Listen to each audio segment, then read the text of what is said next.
Planetimizin 4,5 milyard illik hekayəsinə birlikdə səyahət edək. Gözünüzün qabağına gətirin. Bu o qədər uzun bir zamandır ki, əgər bu bir kitab olsaydı, bəşəriyyətin bütün tarixi son səhifənin, bəlkə də son cümləsinə sığardı. Gəlin indi bu nəhəng kitabın səhifələrini vərəqləyək və odlu vulkanlardan dinozavrların hökmranlığına, oradan da bizim öz hekayəmizə qədər olan yolu birlikdə izləyək. Yaxşı, bəs biz bütün bunları haradan bilirik? Axı bir planetin yaşını necə ölçmək olar? Bu, təqvimə baxmaq kimi asan bir şey deyil əlbəttə. Bu sual əsrlər boyu alimləri düşündürüb və cavab heç gözləmədiyimiz bir yerdə, elə ayaqlarımızın altında, qayaların içində gizlənibmiş. Baxın, bu da bizim yol xəritəmiz. Geoxronoloji cədvəl. Bunu yerin nəhəng bioqrafiyasının sanki bir məzmun cədvəli kimi təsəvvür edin. Bu cədvəl sayəsində o başa düşülməsi çətin olan 4,5 milyard ili daha kiçik, daha anlaşılan fəsillərə, eonlara, eralara və dövrlərə ayırıb, yerin dərin keçmişində rahatlıqla səyahət edə bilirik. Gəlin səyahətimizin ilk hissəsinə başlayaq. Zamanı ölçmək.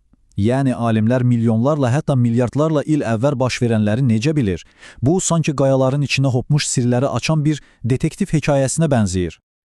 Bəli, bütün sirlərin açarı yerin qat-qat suxurlarında, yəni qayalarda gizlidir.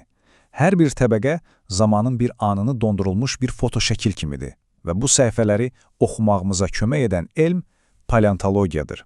O, bizə bu təbəqələrdəki daşlaşmış qalıqların, yəni fossillərin hekayəsini danışır. Deməli, alimlər qayaların yaşını təyin etmək üçün iki əsas üsuldan istifadə edirlər. Birincisi, nisbi yaşdır. Təsəvvür edin ki, bir neçə qatlı tort var. Ən alt təbəqə ən birinci qoyulub, yəni ən qədimidir. Qayalarda eyni ilə belədir. İkincisi isə mütləq yaşdır. Bu isə daha dəqiqdir. Alimlər qayaların tərkibindəki radioaktiv elementlərin zamanla necə parçalandığını ölçərək dəqiq bir rəqəm əldə edirlər. Yəni, bu qaya təxminən o birindən yaşlıdır demək əvəzinə, bu qaya tam olaraq 100 milyon yaşındadır deyə bilirlər. İndi isə gəlin yerin hekayəsinin ən uzun, baxın, ən uzun və ən sirli fəslinə keçək. Kriptozoy eonu. Bu adından da göründüyü kimi gizli həyat dövrüdür. Həyatın ilk qığılcımlarının yarandığı, amma hələ də gözlərdən uzaq olduğu bir zaman. Yerin bütün tarixini iki nəhəng hissəyə bölmək olar. Kriptozoy, yəni gizli həyat dövrü. Bu inanılmazdır, amma planetimizin tarixinin demək olar ki 90%-ni təşkil edir. Təxminən 4 milyard il. Bu dövrdə həyat əsasən mikroskopik və çox sadə idi. Fanerozoy, yəni aşkar həyat isə son 500 milyon il əhatə edir. Və bu dövrdə həyat sanki partlayış edərək inanılmaz dərəcədə müxtəlifləşdi. Bu nəhəng kriptozoy eonu da öz növbəsində iki eraya bölünür.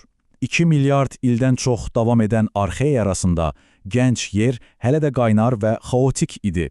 Hər yerdə vulkanlar püskürürdü və məhz bu odlu şəraitdə ilk bakteriyalar və tək-hüceyrəlilər həyata salam dedi. Sonra isə təxminən 2 milyard il sürən proterozoy erası gəldi. Bu dövrdə ilk dağlar ucalmağa başladı və okeanlarda ilk çox hüceyrəli, amma hələ onurğasız canlılar peyda oldu. Və beləcə, səhnənin pərdələri qalxır.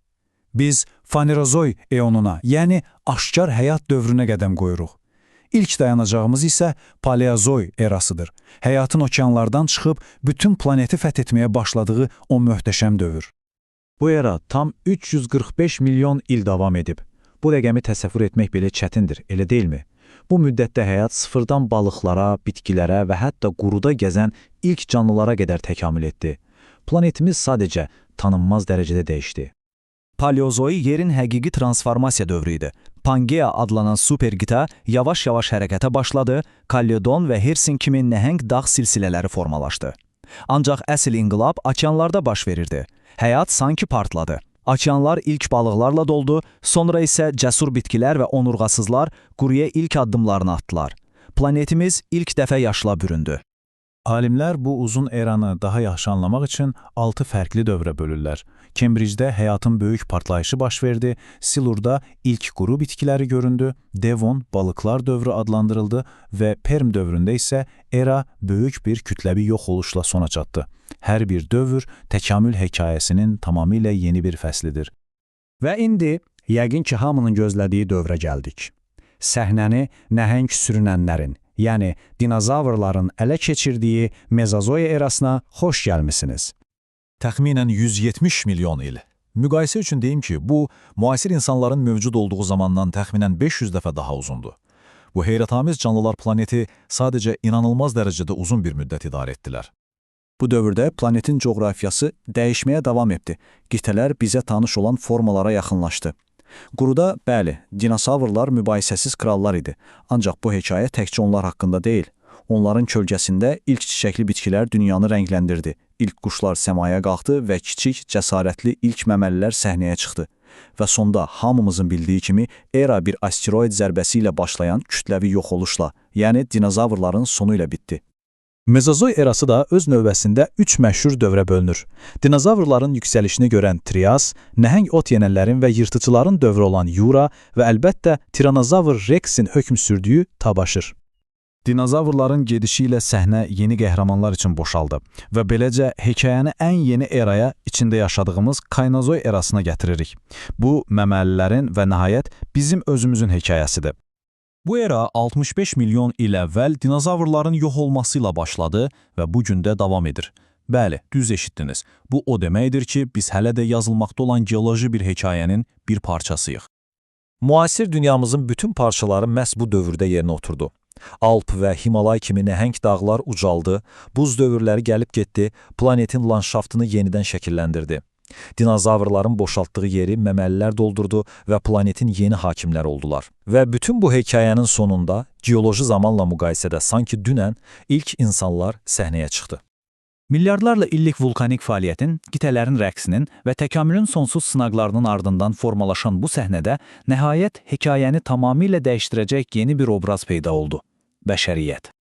Həqiqətən də möhtəşəm bir səyahət oldu. Odlu, cansız bir qayadan, həyatla dolu mavi bir planetə. Yerin hekayəsi ətrafımızdakı hər bir daşda, hər bir dağda, hər bir dərədə yazılıb. Və ən heyrətamiz olan odur ki, biz bu nəhəng kitabın sirlərini anlamağa hələ yeni başlamışıq.